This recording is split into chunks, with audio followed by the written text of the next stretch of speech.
मीनार से 9 किलोमीटर दूर मीरापेट इलाके के पुलिस स्टेशन में एक महिला माधवी, जिसकी उम्र 35 साल होती है, उसके पेरेंट्स और पति गुरुमूर्ति उसकी मिसिंग रिपोर्ट दर्ज कराते हैं। पेरेंट्स बताते हैं कि 16 जनवरी की सुबह माधवी से बात हुई थी, जिसके बाद उसका फोन ऑफ आ रहा है। वहीं गुरुमूर्ति, जिसने 17 साल इंडियन आर्मी में काम किया था, वो बताता है कि उसका अपनी पत्नी माधवी से 16 जनवरी की सुबह एक विवाद हुआ था, जिसके चलते माधवी गुस्से में घर से चली गई है। अब पुलिस इस बात को ज्यादा सीरियस नहीं लेती। पुलिस को लगता है कि माधवी गुस्से में घर से गई है तो वो वापस आ जाएगी। 2-3 दिन बीत जाते हैं, लेकिन ना तो माधवी का फोन ऑन होता है और ना ही माधवी घर वापस आती है। पुलिस अपनी इन्वेस्टिगेशन कर ही रही थी, जिसके दौरान पुलिस घर का सीसीटीवी कैमरा खंगालती है और खंगाले पर पता चलता है कि माधवी घर से अंदर तो जाती है, लेकिन घर से बाहर आती हुई नजर नहीं आती। वही सीसीटीवी का एंगल कुछ इस तरीके से होता है कि अगर कोई घर से छुप के बाहर निकल रहा है तो वो कैप्चर नहीं हो सकता। अब सोचने की बात ये भी होती है कि माधवी घर से छुपकर क्यों निकलेगी। वहीं गुरुमूर्ति के भी डेली बयान बदल रहे थे, जिसके चलते पुलिस को गुरुमूर्ति पर शक होता है और 27 से गुरुमूर्ति के साथ पूछताछ स्टार्ट होती है। पूछताछ के बाद पुलिस और गुरुमूर्ति के घर, जो मीरापेट इलाके में होता है, वहाँ पर जाते हैं। बाथरूम में जाकर बताता है कि उसने लास्ट टाइम माधवी को एक बाथरूम में देखा था। बाथरूम से निकलकर वो किचन में रखे प्रेशर कुकर की तरफ इशारा करता है। उस कुकर की तरफ इशारा करके वो बोलता है कि उसने लास्ट टाइम माधवी को बाथरूम से निकलकर इस कुकर के जरिए बाहर भेजा है। अब पुलिस उसकी बातें सुनकर सोचने लगती है कि इसका मानसिक संतुलन खराब हो चुका है, जिसके चलते वो ये बहकी बातें कर रहा है।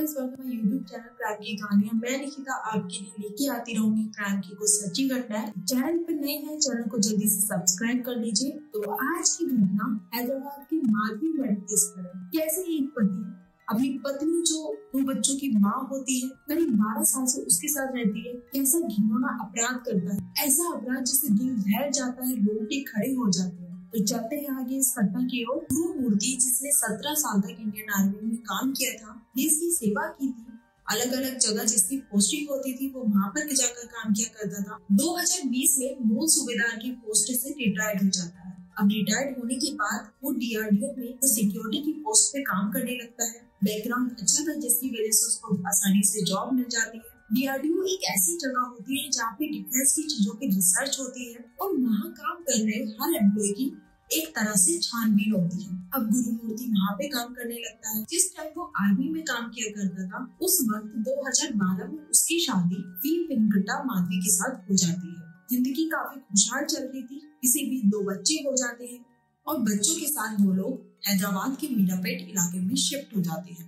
में साउथ इंडिया के लोग 4 से 7 दिन के बीच में एक पोंगल का त्योहार मनाते हैं। वो पोंगल का त्योहार उन लोगों के लिए काफी स्पेशल होता है, बड़ी धूमधाम से मनाते हैं। इसके चलते सब लोग अपने रिश्तेदारों में जाया करते हैं, जाके वहाँ पर त्योहार मनाते हैं। वहीं माधवी की एक बहन जो वहीं पर रहा करती थी, उसके पास वो अपने बच्चों को भेज देती है त्योहार मनाने के लिए।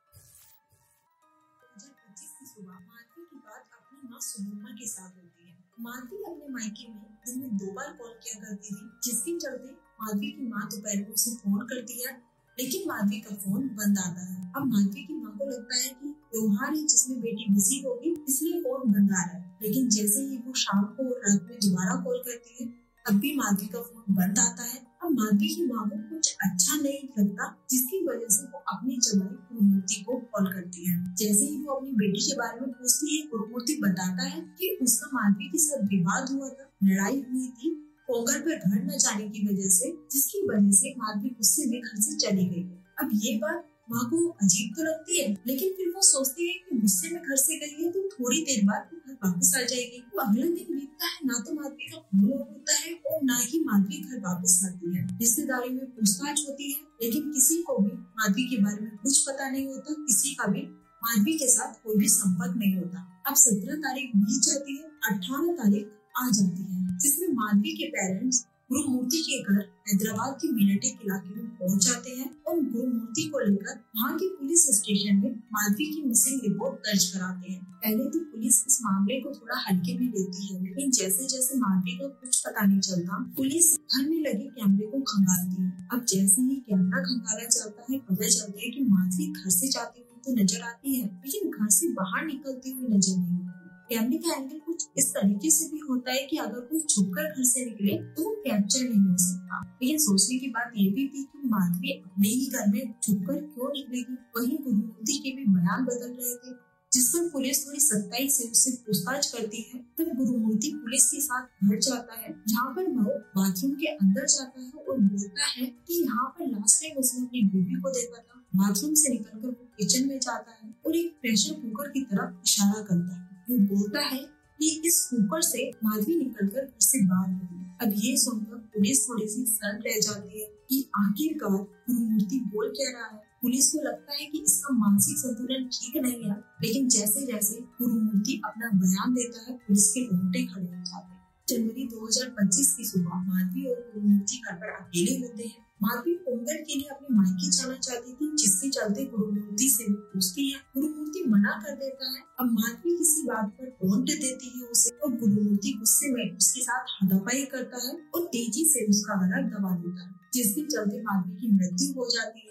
अब मृत्यु के बाद में गुरुमूर्ति घबराने लगता है। कई घंटों तक वो लाश के पास बैठा रहता है और सोचने लगता है कि इस डेड बॉडी को वो कैसे ठिकाने लगाए, जिससे पुलिस उस तक ना पहुंच पाए, पुलिस को कोई सुराग न मिले। इस रात के दिमाग में एक प्लान चलता है, जिसके चलते वो माधवी की बॉडी को बाथरूम में लेकर जाता है, धारदार हथियार के साथ छोटे छोटे टुकड़े करता है, किचन में उन टुकड़ों को लेकर आता है, कुकर में उबालता है, जिससे कि स्मेल ना तो बाहर जाए और ना ही उस हिस्से को कोई पहचान पाए, और उसकी हड्डियों को मूसल से कूटकर मिक्सी में ग्राइंड कर देता है। उबालने के बाद एक पन्नी में उस टुकड़े को ले जाकर घर के पास एक झील होती है, उस झील में बीचों बीच फेंक देता है। 4 घंटे तक इस घटना को अंजाम देने के बाद वो घर की इस कदर सफाई करता है कि किसी को भी जरा सा भी गुरुमूर्ति पर शक नहीं होता। जैसे ही ये वारदात पुलिस के सामने आती है, पुलिस अपनी इन्वेस्टिगेशन स्टार्ट करती है और वो उस नदी के पास पहुंचती है जहाँ पर उसने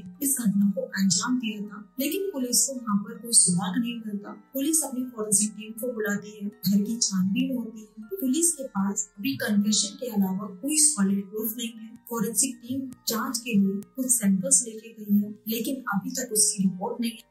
पुलिस गुरुमूर्ति को उसकी कन्फेशन की वजह से उसे अरेस्ट कर लेती है। हालांकि अभी तक पुलिस के पास कोई सॉलिड प्रूफ नहीं है। इस वारदात में एक चीज देखने को मिलती है कि किसी पर भरोसा नहीं किया जा सकता। एक शादीशुदा जीवन जिसमें कई पड़ाव आते हैं, कभी लड़ाई होती है, कभी झगड़े होते हैं, कभी सब सही होता है। गुरुमूर्ति जो 12 साल से अपनी बेटी के साथ रह रहा था, काफी खुशी जीवन बता रहा था, जिसके 2 बच्चे भी थे, उसने इस घटना को अंजाम दिया, और वो भी इस कदर कि जिसके साथ वो रह रहा था उसके छोटे छोटे टुकड़े काटकर झील में फेंक दिए। उसके हाथ नहीं कांपे। हम आशा करते हैं कि गुरुमूर्ति को जल्दी से जल्दी पुलिस सबूत जुटाए और गुरुमूर्ति को कड़ी से कड़ी सजा दे। जाने से पहले वीडियो पसंद आए तो आप लाइक, कमेंट एंड सब्सक्राइब कर लीजिए।